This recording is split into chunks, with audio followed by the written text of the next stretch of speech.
bit. Hey everybody, happy Tuesday again. It's June 26th, Tuesday, June 26th. Welcome back to the TED Show. Let us know you can hear us or see us. I'm with my beautiful friend, Aida Lublin. Did I say it right? Lublin? Yes, it's Lublin. Lublin. Aida Lublin. She has graciously agreed to be a guest on the show today, but we want to share a bunch of love. There's Mike on there, her wonderful husband. Just give us a thumbs up. Let us know you can hear us or see us, because I want everybody to be able to hear. Oh, I got it. So I want everybody to be able to hear her story. She's got a great story, and our topic today is mindset and opportunities, I believe, or something to that effect. And show her a lot of love because she's nervous right now, and I like to share that with people because I want them to know sometimes it can be nerve-wracking to be on the show, especially when you want to share your story. People don't get to, hey Diane, people don't get to tell their story a lot, and you've got a fantastic story, and so I'm excited to have you on here. Welcome. Thank you for having me. I'm very excited. All right, so they can hear us and see us, so that's good. Always good. Don't want to record for 30 minutes and nobody heard your story. And then you just have to repeat it all and go through the emotions. All right, so give us a little background on you. Everybody's read your bio, but anybody can write a bio, right? So give us a little background on you. I know you were born in Brooklyn, so start there. And as long as we're not to first grade by 30 minutes in. No. Okay, here we go. No. I was born in Brooklyn, New York, Smith 9th Street area. If anybody's from New York, you would know that area. It's near Red Hook. My grandparents raised me, typical Puerto Rican, New York family in the 70s and 80s. So that whole stuff you see on TV, that's pretty much it. I spent my summers, playing with the Johnny Pump, which is the fire hydrants. The Johnny Pump. Oh my God, I haven't heard that in so long. Yeah, Johnny Pump. People down here I don't think realize that is pretty much one of the only ways to cool off in a city. You. That is the pool. It's pretty much the pool, sprinkler, everything. And it's so hot because of concrete jungle, right? Concrete jungle. So yeah, I had forgotten. Oh my God, that's so funny. Yeah. So I grew up in Brooklyn, like I said, a typical Puerto Rican family. Music is the base of most Hispanic cultures and families. And I grew up around family and food. And my grandparents being older, they instilled old school values. My grandfather, he could pass for American, Caucasian. He had blue eyes and he was very light-skinned, very intelligent man. And he always would teach me lessons, I think he raised me as a boy, You said you were tomboy. I was very tomboyish. I know, I love boxing. Wow. I love baseball. And in those, watching TV and creating memories with him, he actually taught me some valuable lessons in the sports, and I still apply it to my life. Let me ask you, though, before you get to Grandpa. You obviously weren't born to Grandpa and Grandma, so give us a little background. You said you were adopted by your grandparents. Can you share, were your parents involved around? No, my father was not in my life until my late 20s. Wow. And my mother was a young teenage mom, and back in that era, when you were unwed, especially in Puerto Rican families, if you have a child out of wedlock, the grandparents automatically raise the children. So I was blessed that my grandparents, adopted me, gave me their name and raised me, and I had a they officially did that. They officially adopted me, correct. Okay, so that's taking a big step. Were there any other members are you an only child? I am an only child. Wow. I have siblings from my father's side that I've gotten to know now in my 40s, but I have that opportunity to kind of make up for all the lost time now. Yeah. So that's great. My grandmother was a typical Puerto Rican, always in the kitchen cooking, and she instilled a lot of old-fashioned values that I love. I really do. And the neighborhood loved her. Everybody in the neighborhood knew my grandmother. She was known to give food to those that didn't have any food, and if you needed a couple bucks, she would give you a couple bucks. And as a little girl, I looked up to her. I looked up to her for those values because everybody said how great she was, and if she saw somebody in need, she didn't wait for the opportunity. She just took the opportunity. It's not a great testimony, because even as a kid, and I think people really underestimate the value of what kids watch. Mm-hmm. You were watching your grandparents, their actions. You saw how they acted, how they were, and that made such an impression on you even as a young child, and obviously formed your belief system about that. I think parents and grandparents and friends that surround kids, you don't realize they are really paying attention to everything you do and say, and especially everything you do. Oh, yeah. So that's a blessing to have both of them there. Were there cousins around too, or was it just the three of you most No, of the time? it was pretty much for family, Hispanic holidays, Puerto Rican holidays, Christmas. It was always a big family. Everybody would be in the kitchen, cousins playing.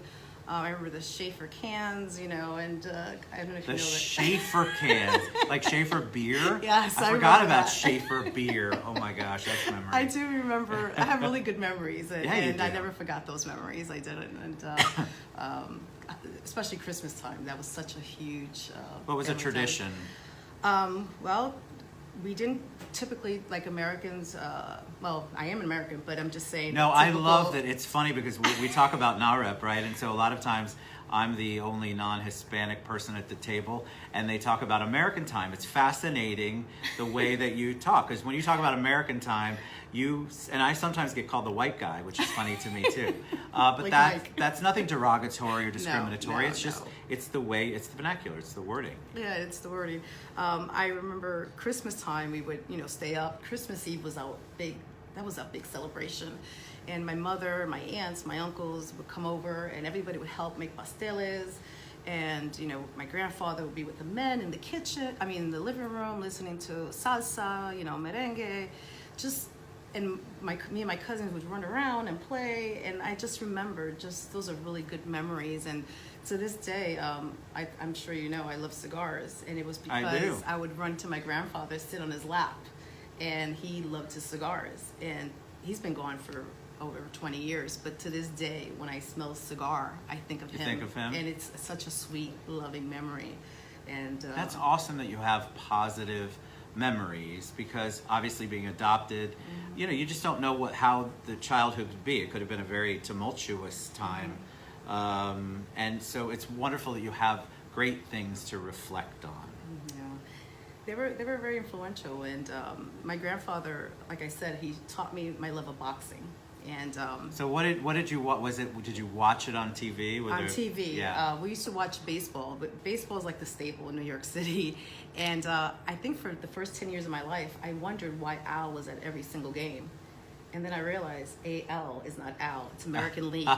So for 10 years, I wondered why Al got fat and he got skinny, and he was at every major game, and I didn't understand that. And then one day my grandfather said, it's not Al. It's not Al, honey. It's American League.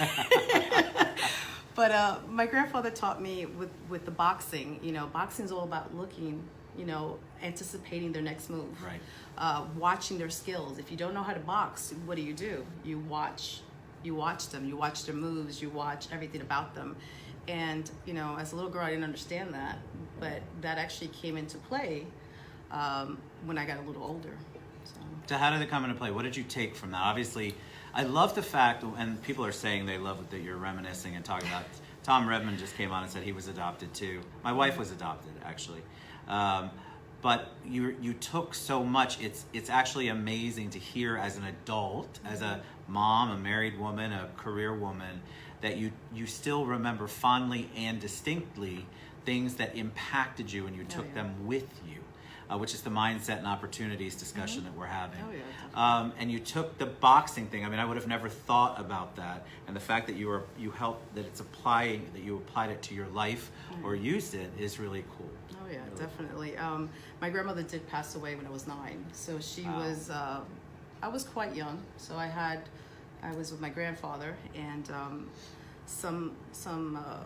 it was kind of hard for him. And I eventually, for the next following couple of years, I bounced from home to home to home. Can you imagine an older man not being able to really connect and communicate? And like I said, some choices were made, and I eventually found myself homeless and living in the streets of New York City. I kind of took that as an opportunity. I made it fun. I always look for the positive in everything. How old were you? I was 15. You were 15 and homeless, so there were no relatives that could take care of you?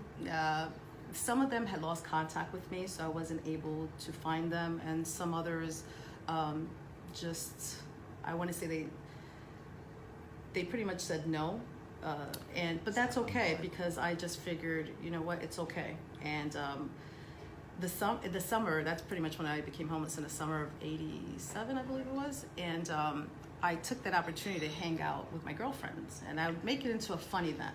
So we would make a tent in the roof in Sunset Park in New York, Wow. and we would sleep on the roof. But it was fun. And during the day, I would use their home to shower and all that.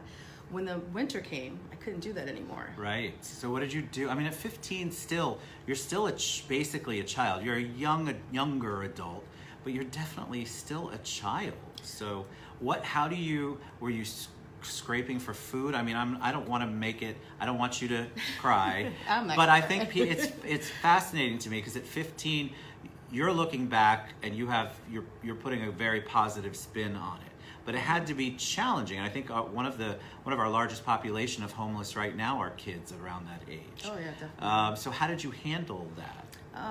I remember seeing a Bon Jovi commercial. Bon Jovi. And it was a Covenant House commercial. And I remember I had 2 quarters and 2 caramel, those candies of caramel. That's all I had in my pocket. 2 quarters and 2 caramel. And I was like, I'm going to make these 2 caramel things last me a week. That was my meal. Wow.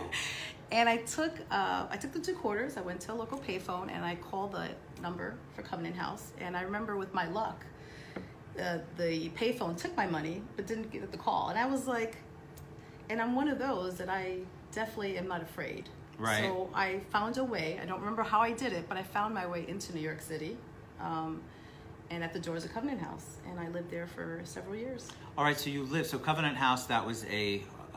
It's a shelter for either runaway or just children that don't.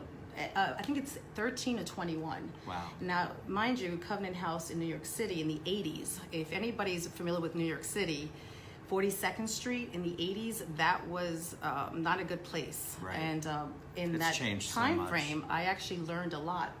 I would remember the lessons my grandfather and my grandmother instilled in me. And living in New York, you're very mindful, you're very aware of your surrounding. Right. I had to learn skills that I use today to be a successful businesswoman, which is when I see someone, when I lived in New York City, if someone approached me and offered me a job, I always used to think, what's the intention? Sure. What do they want out of it? I was able to recognize their when they walk in the room, I can see their demeanor, their facial expressions. We talked about this. It's a survival skill, and I It's a think a lot of survival. people don't realize. So when whatever you've got going on in your life as a child, and you're learning a survival skill or having to learn multiple survival skills, you take that with you forever. And so you can assess, because of what you went through, you can assess a person pretty quickly. Oh, yeah. And people say, oh, that's judgmental. It's not judgmental. You have a lot of love coming on. We're not ignoring you guys. They're sending you a ton of love. But I think that people underestimate that. It's not that you were judging, because I have a similar skill. Like, I can pretty much tell somebody almost immediately what's going on. Oh, yeah. And you can smell it almost. It's like this, oh my God, you are so fake. Get out of the fake. Stop the fake. Or what do you want? There's an ulterior motive, which is what you were talking about. And my motive was I knew I deserved better. I was not going to let what the world saw me as inner city Latina on the streets who's going to be on welfare for the rest of her life. Somebody nobody wanted. I knew that my grandfather instilled in me that I was somebody. And if I wanted to work, if I wanted opportunities, I had to create them. And creating them meant being aware of my surroundings. I would, every now and then, I would look at myself. Am I happy where I'm at? Then what do I need to change to get to where I want to be? That's very forward thinking and ahead of your age.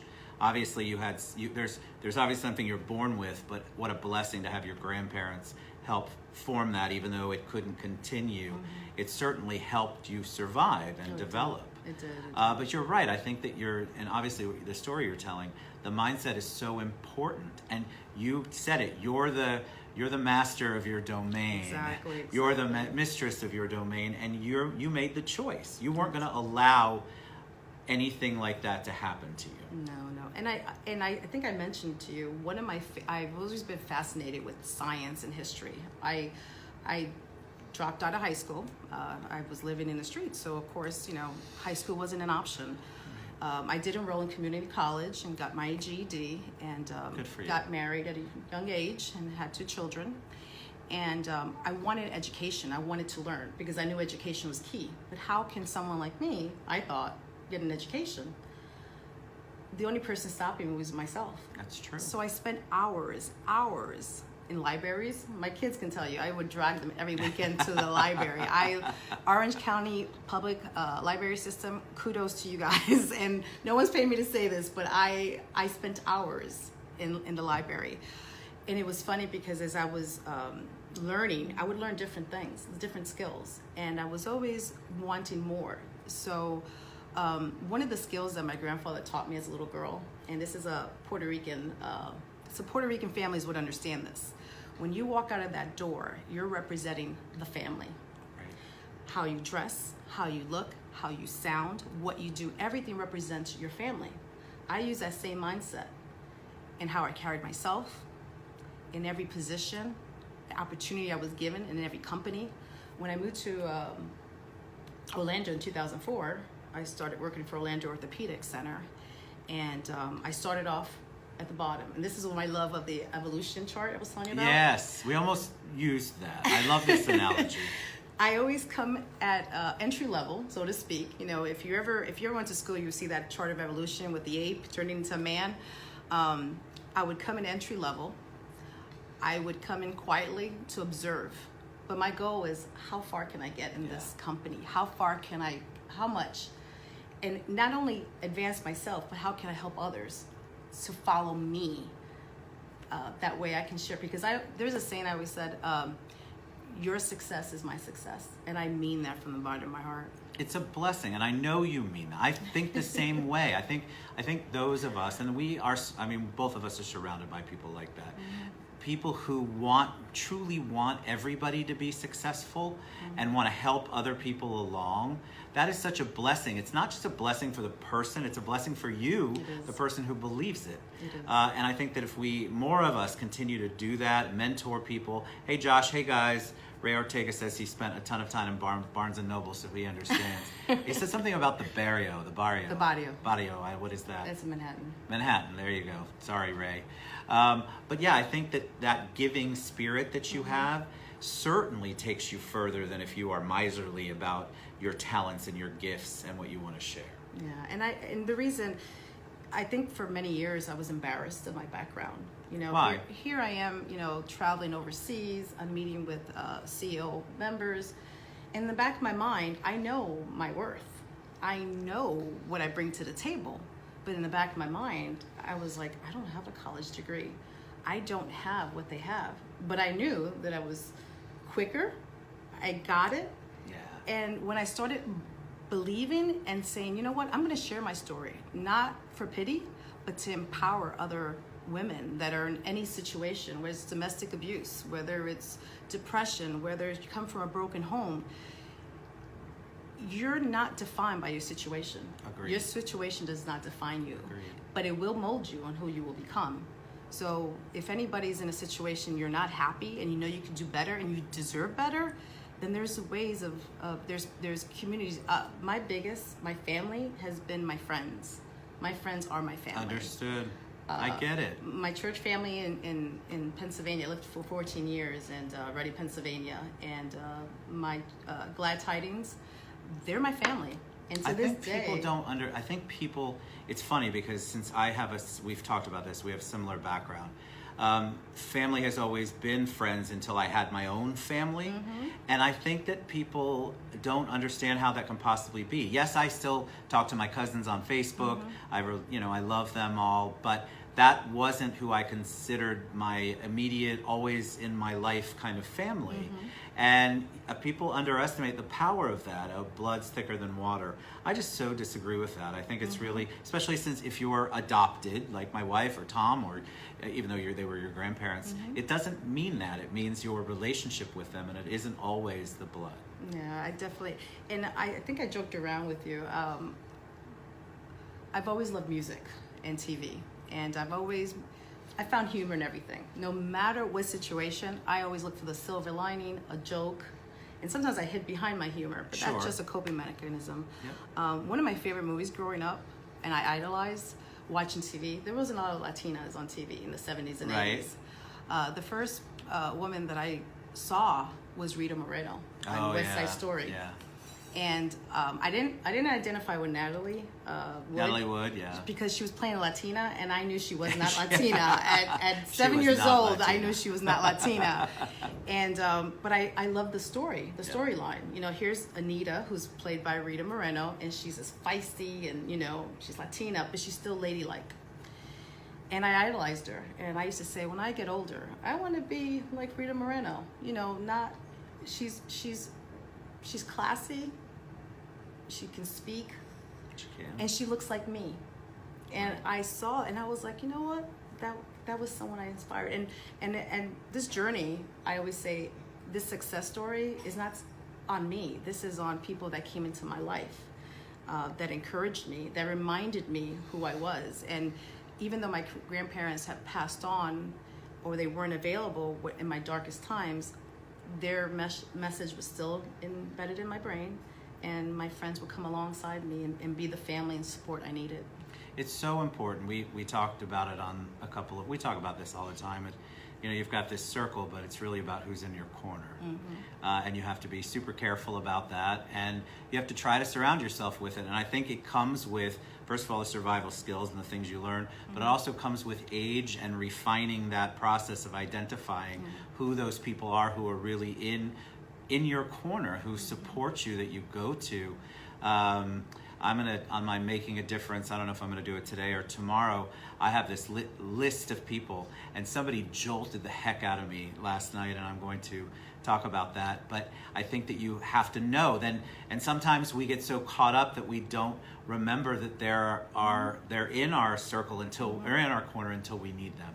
And so what a blessing for you to be able to have that. Now, did you, when you raised your family, when you raised your daughters, did you instill that stuff? Do they have can you see some of the things like your grandparents taught you coming out in them? I think when I was raising my kids, I was still in survival mode. I was a single mom with 2 kids.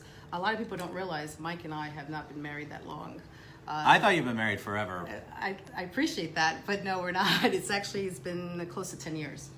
So I was a single mom, and I was still in survivor mode, working 2 jobs, because I wanted the best for my kids. Sure. I wanted to give them everything that I lacked. Correct. So that's what we do as parents. That's what we do. I'm sorry, I it's just what worked we do. at Orlando Orthopedic during the day, and at night I'd work at the local church at Faith Assembly. That way I could provide braces for my children, summer camps, good clothes, because I did not, again, they're a reflection of home.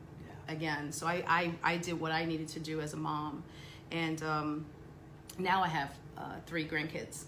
You are so young looking. Mike, you certainly married you much younger, I can tell you that. Yeah, he's going to stay quiet on that one. But we love you, Mike. But you look very young. You had children young, I understand that. I did. But do you feel like that what your grandparents instilled in you was also helpful in raising your kids, even at a young age? Because you obviously have this spirit. You have an old soul spirit. You have an old soul. I do. And so you look at things very differently and you approach things differently. Did your girls pick up on that as well? Actually, I have 2 sons. Oh, you have 2 sons. I'm I have sorry. 2 Why did I sons. think you had daughters? No, I have 2 sons. See, this is what happens. We spend our 99 cents in R&D on booze. Sorry, guys. So you have 2 sons. I have 2 and sons. 3 grandchildren. Maybe And it's you have a 3 granddaughter. Then. Yes. That's who I'm thinking Yeah, of. she's 7 years old. She lives in San Antonio, and I just spent a couple days with her when That's I came what back from London. When I came back from London. Oh, hi. Hello. That's Elsie. That was Elsie. She's live. I love it. My granddaughter's 7 years old, and when I came back from London, I needed to kind of disconnect because I was out there for business. And I spent 3 days with her, just one-on-one. And sometimes we take for granted that they know us. Absolutely. And we were having a discussion about women and bosses. And she said, oh, bosses are mean, Grandma Ida. And I said, bosses aren't mean. I'm a boss. She goes, what do you mean? She goes, well, where do you work at? You know, and I started telling her, well, Grandpa Mike and Grandma Ida own a business. And I saw something in her eyes. Like I literally saw myself through her eyes. And she said, are you a good person? Are you mean? Are you yelling? And I looked at her, and she had this perception of what business owners were, which were men. And she did not even, it was something that empowered me at that moment. And I started thinking, she knows me as Grandma Ida, but at that moment she saw me in a different light. And I think in the past couple days, or past couple months, I should say, I've been more and more up to share my story, because I just told my granddaughter I am a business. Now, I didn't go into the detail of my background. One day when she gets older, I'll share with her, but there was something that I saw, like, oh, if she can do it, I can do it. Right. And that's why I love to share my story. And that so There's think my about it. cousin You Edna impact. from New York. Hi, Edna. Hi, Edna. That impact, just like your grandfathers and your grandfather and grandmother impacted you, that made an impact on. And I bet when she talks about it in 15, 20 years, she will never forget that moment. Because you do remember at that very young age. That's why, again, it's so important when you're... My cousin Edna lives in New York City. Hi, Edna. And she's a retired New York police department, a detective. Thanks She's for a your detective. service. And she's amazing. She's a little older, and I wasn't raised around her, but I knew of her. And when I found out she was a police officer and then graduated to be, I think, a sergeant or a detective, she was one that I looked up to. That's awesome. You know, and yeah. All right, so how was it? Because we're at the end. Oh, we're at the end? See how fast that went?